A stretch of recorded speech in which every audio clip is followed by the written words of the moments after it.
Start करबो। Hello friends, आप लोग देख रहे हैं हमारी शोभा दीदी। हेलो दोस्तों, कैसे हो आप लोग? उम्मीद करते हैं मेरे सभी फ्रेंड अच्छे होंगे, स्वस्थ मस्त एकदम जबरदस्त होंगे दोस्तों। तो आज लेकर आए बहुत ही सुंदर धमाकेदार सवर गीत, तो आप लोग सुने और आनंद उठाएं दोस्तों। सभी के चैनल पे जाएगा और अपना प्यार आशीर्वाद बनाए रखिएगा। आवो ना जोगिया फकीरवाया गाने मोरे बैठा हुआ, गाने मोरे बैठा हुआ। जोगिया गाने में तुलसी का पेड़वा बैठा जुड़े छैया, बैठा जुड़े छैया हो। जोगिया गाने में तुलसी का पेड़वा जुड़े छैया, बैठा जुड़े छैया हो। रनिया कहाँ गई सासु तो हरी तोरी ना नदिया तोहरी ना नदिया हो। जोगिया कहाँ रनिया कहाँ गए घर कई घरैया बैठी जुड़े छैया, बैठी जुड़े छैया हो। रनिया कहाँ गए घर कई घरैया बैठी जुड़े छैया, बैठी जुड़े छैया हो। सासू तो गईली अपने मैके ना नदिया, अपने ससुरे ना नदिया, अपने ससुरे हो। सासू तो गईली अपने मैके ना नदिया, अपने ससुरे ना नदिया, अपने ससुरे हो। जोगिया घर के घरैया पारा देसिया बैठा जुड़े छैया, बैठा जुड़े छैया हो।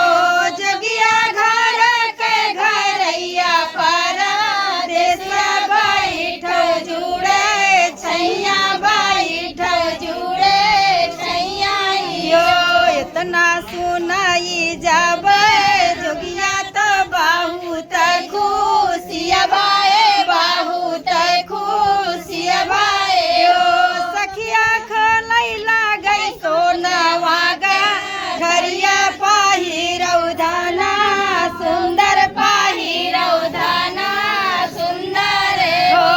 सखिया खोलैला गई सोनवा गा घरिया पाहिरौधाना सुंदर, पाहिरौधाना सुंदर हो। पहिरीनी ओढ़ी धाना ठाड़ी खिड़किया से झाँकाई, खिड़किया से झाँकाई हो।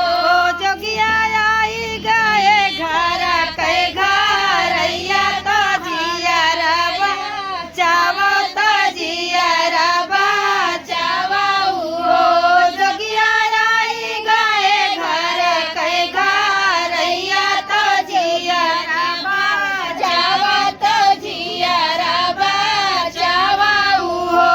रानी कवन अकेलिया बतावा तो जिया रबा चाहित, तो जिया रबा चाहित हो। जोगिया धरत हीरवा भेलसवा में जिया रबा चौतो में जिया रबा चौतो हो।